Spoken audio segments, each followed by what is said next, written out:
আপনাদের সকলকে স্বাগত আমার ইউটিউব চ্যানেলে। আজকের ভিডিওতে আমরা জানব গীতাজির শ্লোক 26 থেকে 30 ও তার অর্থ। আপনারা যারা নতুন দেখছেন তাদের উদ্দেশ্যে বলি, আমরা এখানে গীতাজির মূল শ্লোক ও তার সার বা অর্থ নিয়ে রোজ আলোচনা করি।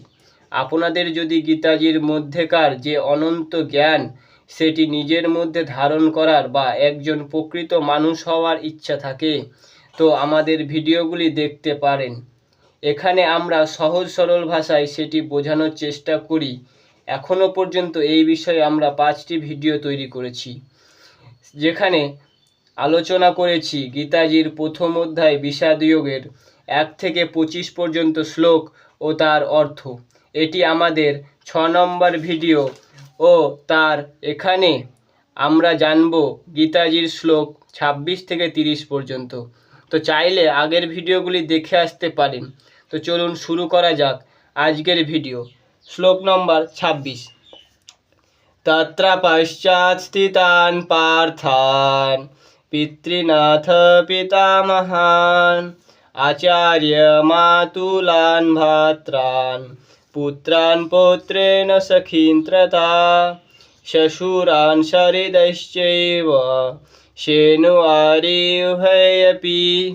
এটি শ্লোক নম্বর 26 ও এর অর্থ হলো, সেখানে অর্জুন দেখলেন তার সমস্ত প্রিয় আত্মীয়গণ উপস্থিত রয়েছেন, যেমন তার পিতাতুল্য পিতামহ, তার আচার্য মাতুল অর্থাৎ মায়ের ভাতা তার নিজের ভাতা, তার ভাইয়ের পুত্র, তার শ্বশুর তুল্য মিত্র ও সেখানে রয়েছেন আরও অনেক শুভাকাঙ্ক্ষী।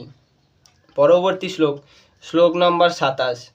তান সমীক্ষা কৌন্তেয় সর্বান বন্ধুনবস্থিতান কৃপয়া পরয়াবিষ্ট বিষিদন্নিদমিবৃতম।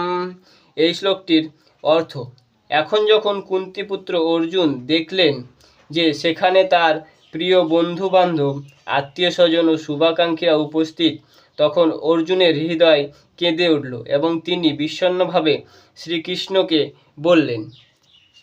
পরবর্তী শ্লোক নম্বর 28। অর্জুন উবাচ দৃষ্টে মম সজনং কৃষ্ণ যুজুৎসুং সমুপস্থিতম সিদন্তি মম গাত্রাণি মুখং চ পরিশুষ্যতি। এই শ্লোকটির অর্থ, হে প্রিয়বর শ্রীকৃষ্ণ, আমার সমস্ত বন্ধুবান্ধব ও আত্মীয় স্বজনদের দেখে আমার বিরুদ্ধে যুদ্ধের অভিলাষী হয়ে সম্মুখে দেখে আমার সমস্ত অঙ্গ প্রত্যঙ্গ অবশ হয়ে যাচ্ছে এবং আমার মুখ শুকিয়ে যাচ্ছে। পরবর্তী শ্লোক নম্বর 29। বেপুথস্য শরীরে মে রোমহর্ষস্য জায়তে গাণ্ডীবং সংসতে হস্তাং তকচৈব পরিদত্ততে। শ্লোকটির অর্থ, আমার সর্বশরীর কম্পন করছে ও রোমাঞ্চিত হচ্ছে। আমার হাত থেকে গাণ্ডীব অর্থাৎ অর্জুন যে ধনুকটি ব্যবহার করত তার নাম গাণ্ডীব, সেটি খসে পড়ছে, ত্বক জ্বলে যাচ্ছে। পরবর্তী শ্লোক নম্বর 30। ন চ শক্লমবস্তুতান ভ্রমতীব চ মে মনঃ নিমিত্তানি চ পশ্যামি বিপরীতানি কেশব। এই শ্লোকটির অর্থ, অর্জুন শ্রীকৃষ্ণকে বললেন, হে কেশব, আমি এখন আর স্থির থাকতে পারছি না, আমি আত্মবিস্মিত হচ্ছি এবং আমার চিত্তকে স্থির রাখতে পারছি না, আমি কেবলমাত্র অমঙ্গলের লক্ষণগুলি দেখতে পাচ্ছি। তো এখানেই শেষ হলো আজকের 5টি শ্লোক ও তার অর্থ। পরবর্তী শ্লোক 31 থেকে 35 আর তার অর্থ নিয়ে আসবো পরের ভিডিওতে। সেই ভিডিওটি দেখতে আমাদের সঙ্গে থাকুন। ভিডিওটি ভালো লাগলে একটি লাইক করবেন, চ্যানেলটি সাবস্ক্রাইব করবেন। সকলকে ধন্যবাদ ভিডিওটি পুরো দেখার জন্য। রাধে রাধে।